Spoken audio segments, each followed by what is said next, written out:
এই পৃথিবীর বুকে যারা আরামের টাটকা সুখগুলি আরামগুলি যারা বর্জন করে আল্লাহ রাব্বুল আলামিনকে বিশ্বাস করে যারা জীবন পরিচালনা করেছে, আল্লাহ পাক তাদের জন্য জান্নাত রেখেছেন এবং তাদের জন্য বলছেন সাবিকু ইলা মাগফিরাতিম মির রাব্বিকুম ওয়া জান্নাতিন আরদুহা কাআরদিস সামাই ওয়াল আরদ উইদ্দাত লিল্লাযীনা আমানু বিল্লাহি ওয়া রাসূলিহি। আল্লাহ পাক বলেন প্রতিযোগিতা করো আল্লাহর মাগফিরাত কামনার জন্য আর জান্নাতে যাওয়ার জন্য প্রতিযোগিতা করো, আল্লাহর রহমত পাওয়ার জন্য সৎ কাজের প্রতিযোগিতা করো, তাহলে আল্লাহ রাব্বুল আলামিন তোমাদেরকে ক্ষমা করবেন আর তোমাদের জন্য এমন জান্নাত দিবেন যেই জান্নাত আকাশের বিশালতার জমিনের বিশালতার মতো। মাসালুল জান্নাতিল্লাতী উইদাল মুত্তাকুন ফিহা আনহারুম মিন মাইন গায়রি আসিনিন ওয়া আনহারুম মিন লাবানিন লাম ইয়াতাগায়্যার তা'আমুহু।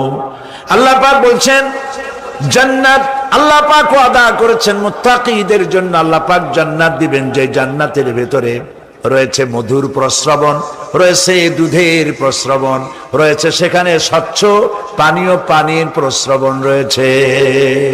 এই সুন্দর জান্নাত ঝর্ণা ধারা আল্লাহ পাক সৃষ্টি করেছেন, বাগ বাগিচা দিয়ে ভরে রেখেছেন জান্নাত। সেই জান্নাতে জান্নাত হবে এয়ার কন্ডিশন, রৌদ্রের তাপ হবে না সেখানে, রৌদ্রের খরতাপ হবে না সেখানে, ঠান্ডার প্রচন্ডতা থাকবে না। কিরকম হবে জায়গাটা? আল্লাহ পাক বলছেন মুত্তাকিনা আলাল আরাইকি লা ইয়ারাউনা ফিহা শামসান ওয়ালা জামহারিরা ওয়া দানিয়াতান আলাইহিম যিলালুহা ওয়া যুল্লিলাত কুতুফুহা তাযলিলা।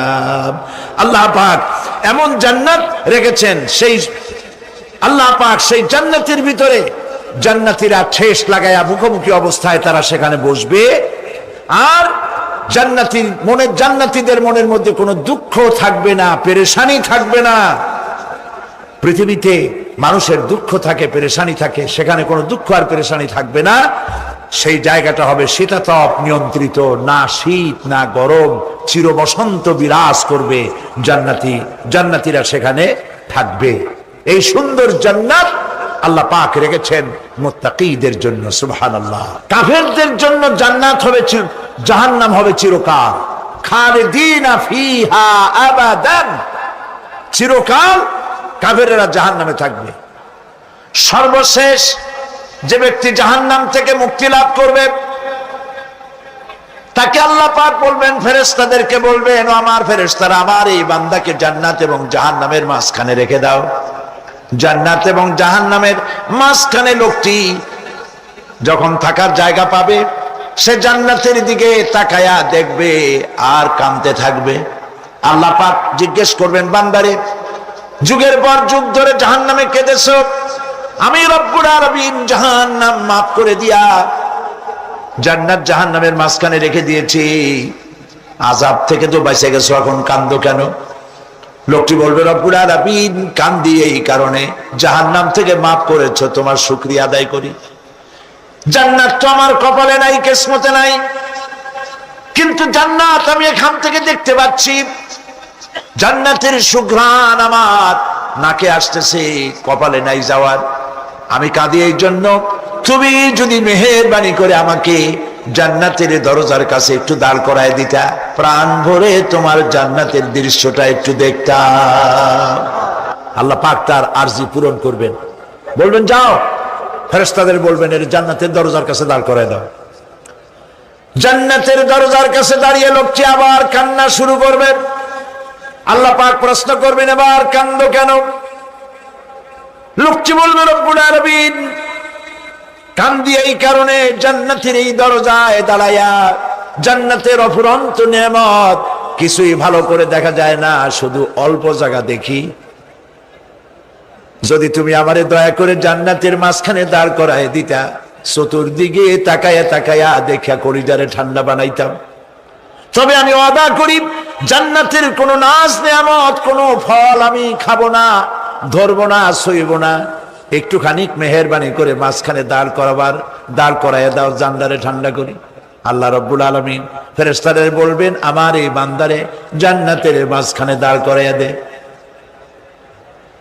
আল্লাহর নবী বলেন, জান্নাতের মাঝখানে দাঁড়িয়ে লোকটি আগের চাইতে আরো জোরে চিৎকার মেরে কাঁদতে থাকবে। আল্লাহ পাক বলবেন, বান্দারে কি হলো তোর?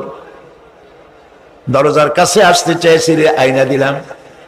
এবার মাঝখানে আসতে চাইছো, তাও এনে দিয়েছি। আবার কান্দো কেন? লোকটি বলবে, রব্বুল আলামিন, এবার কান্দি এই জন্যে তুমি যখন দয়া করে একটিবার জান্নাতের মাঝখানে এনে আমাকে দাঁড় করায় দিয়েছো। তুমি রহমান রহিম, গফুরুর রহিম, এই জান্নাত থেকে আবার আর বাইর করে দিও না। আল্লাহ রাব্বুল আলামিন বলবেন, ও আমার বান্দারে, আমার এই জান্নাত তোর খুব পছন্দ হয়েছে নাকি? লোকটি বলবে, রব্বুল আলামিন, কলিজা ঠান্ডা হয়ে গেছে, ভাবতেও পারি নাই জান্নাত এত সুন্দর। আল্লাহ পাক বলবেন, বান্দারে, এরকম একটি নয়, দুইটা নয়, তোর জন্য আমি 10টা জান্নাতে এরকম রিজার্ভ করে রাখছি। সুবহানাল্লাহ। আল্লাহ পাককে ভয় করে পৃথিবীর সমস্ত পাপ থেকে যারা নিজেকে রক্ষা করবে, আল্লাহ তাদের জন্য এই জান্নাত রেখে দিয়েছেন। সুবহানাল্লাহ। সেই জান্নাতের রিসিপশন আপনারা আন্দাজ করতে পারবেন না। রিসিপশন কারে কয়? কি এর প্রধানমন্ত্রী আর প্রেসিডেন্ট, 4-5টা পুলিশ আর আর্মি আসে একটা ছট করে সেলুট মারলো, বাস শেষ হয়ে গেল, এরকম না। জান্নাতীদেরকে রিসিপশন দেওয়া হবে।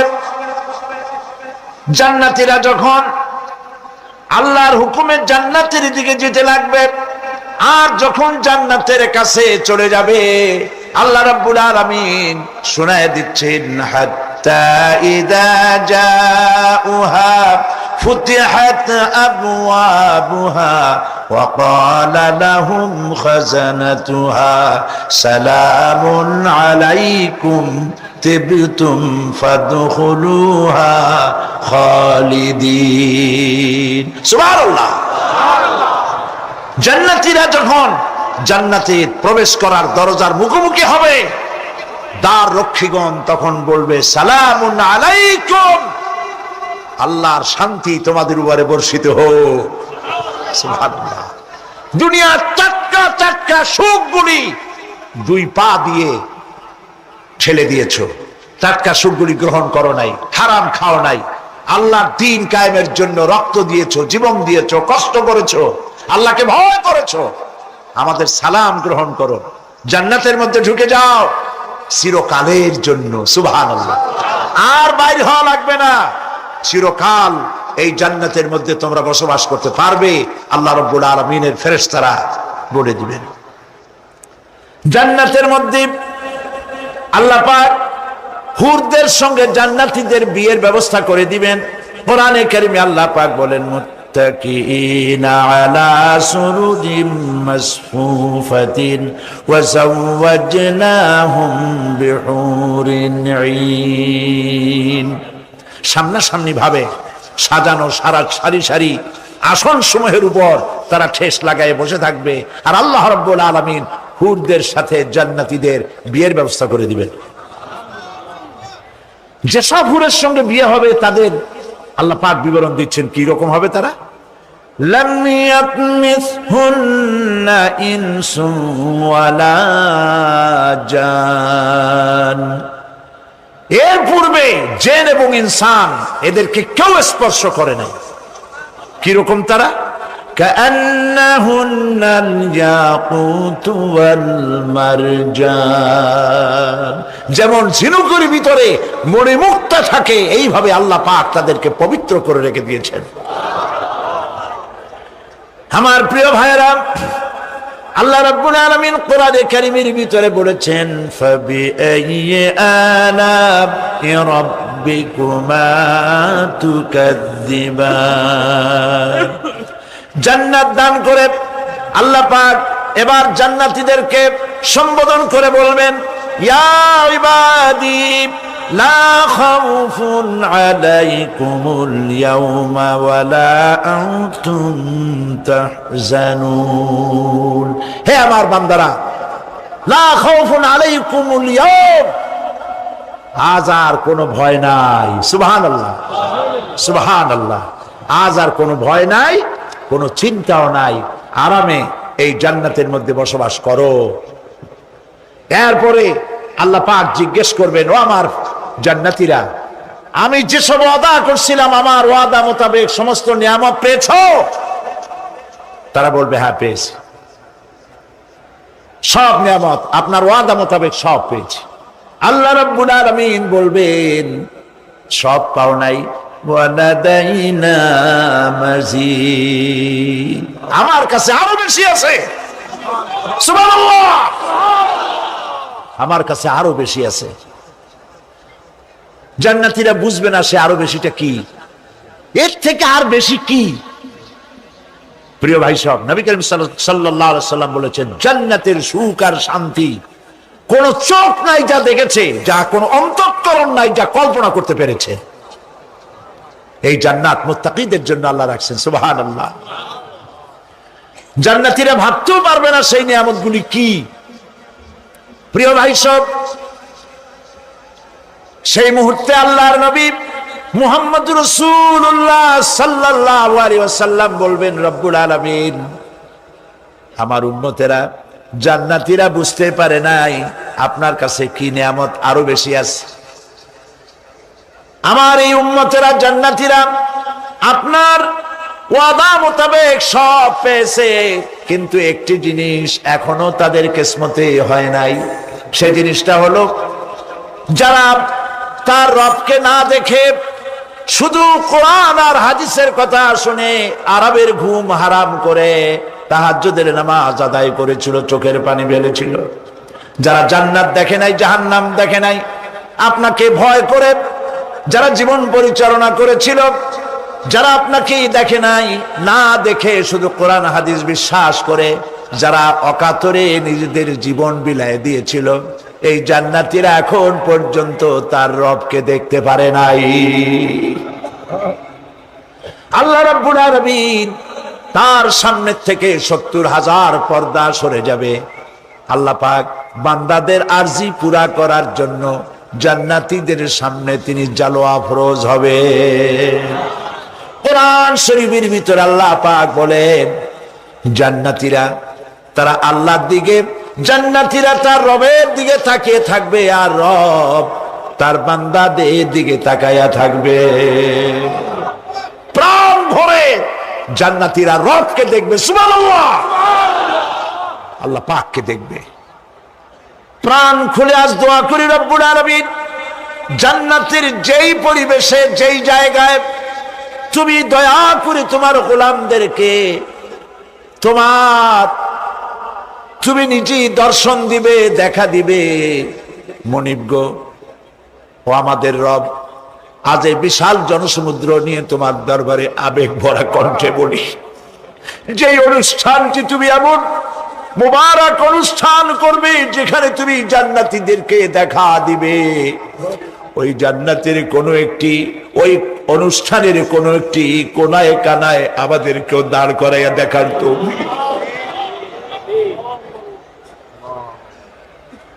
প্রিয় ভাই সব, আল্লাহ রাব্বুল আলামিন মানুষের সামনে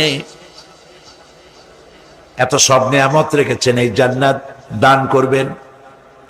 এরপরে আল্লাহ রাব্বুল আলামিন কোরআনে কারীমের মধ্যে বলেছেন, রব্বিস সামাওয়াতি ওয়াল আরদি ওয়া মা বাইনাহুমার রাহমানি লা ইয়ামলিকুনা মিনহু খিতাবা। এসব পুরস্কার রয়েছে তোমাদের সেই রবের পক্ষ থেকে যিনি আকাশ আর জমিনের মালিক। সুবহানাল্লাহ বলবেন না? যার সামনে কথা বলার ক্ষমতা কারো হবে না। এটি একটি মারাত্মক কথা। কিয়ামতের দিন আল্লাহর দরবারে কেউ কথা বলতে পারবে না আল্লাহর নির্দেশ ছাড়া। একটি আকীদা পরিষ্কার করে নিয়ে যান আপনাদের, সে আকীদাটা এভাবে পরিষ্কার করুন, কোন পীর সাহেব, কোন খাজা বাবা, কোন মাওলানা, কোন মুহাদ্দিস, কোন বুজুর্গ আপনাকে সুপারিশ করতে পারবে না যদি না আল্লাহ পাক তাকে কথা বলার তৌফিক না দেন। মনে থাকবে এটা। আয়াতুল কুরসির ভিতরে আমরা পড়ি, মান যাল্লাযী ইয়াশফাউ ইনদাহু ইল্লা বিইজনিহি। আল্লাহ পাক বলেছেন কিয়ামতের দিন আল্লাহর দরবারে কার সাহস আছে কথা বলতে পারে? মান যাল্লাযী ইয়াশফাউ ইনদাহু ইল্লা বিইজনিহি। আল্লাহর ওয়াদা ছাড়া, হুকুম ছাড়া আল্লাহর সামনে কথা বলার সেদিন কেউ থাকবে না। সুবহানাল্লাহ। কেউ কথা বলতে পারবে না। সুপারিশ করতে হবে আল্লাহ যারে বলেন তুমি করো, অমুকের জন্য করো, সেই ব্যক্তি শুধু তার জন্যই করতে পারবে, আর কেউ কথা বলতে পারবে না। সেই কঠিন হাসরের ময়দান, যেদিন শুধুমাত্র আল্লাহ পাক কথা বলবেন, আর যারে বলতে বলবেন সেই কেবলমাত্র বলতে পারবে। সুপারিশ এটি আল্লাহ পাক কিয়ামতে পারমিশন দিলে বলা যাবে। হযরত ইব্রাহিম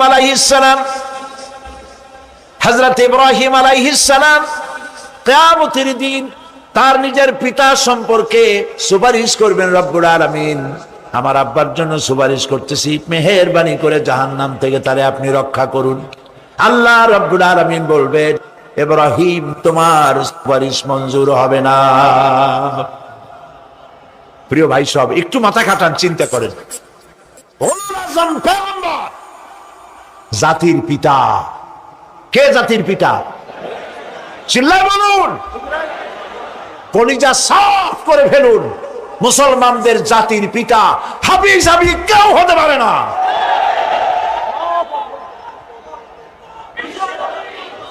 মিল্লাতা আবিকুম ইব্রাহিম। ইব্রাহিম আলাইহিস সালাম এই মিল্লাতের পিতা। সুবহানাল্লাহ। হযরত ইব্রাহিম আলাইহিস সালাম কিয়ামতের দিন বলবেন, আল্লাহ আমার আব্বার জন্য সুপারিশ করছি। আল্লাহ পাক বলবেন মঞ্জুর হবে না। আজর তোমার পিতা হতে পারে, কিন্তু আমার খলিলকে আগুনে ফেলার জন্য নমরুদকে সে সহযোগিতা করেছে, আমি তোমার পিতাকে ক্ষমা করব না। নবী করিম সাল্লাল্লাহু আলাইহি সাল্লামকে সাহাবায়ে কেরাম জিজ্ঞেস করেছেন, হে রাসূল, আপনার আব্বা এবং আম্মার অবস্থা কি হবে? নবী করিম সাল্লাল্লাহু আলাইহি সাল্লাম কেঁদে ফেলেছেন, সব বলেছেন, আমি তাদের কোনো উপকারে আসব না। আল্লাহু আকবার। আপনি মনে করছেন নাকি যে ইয়া নবী সালাম আলাইকা বলি অমনি নবী সুপারিশ পাবেন? এত সহজ। কতগুলো রসগোল্লা খাইলেন আর বড় একটা মিছিল করলেন আর অমনি চলে যাবেন?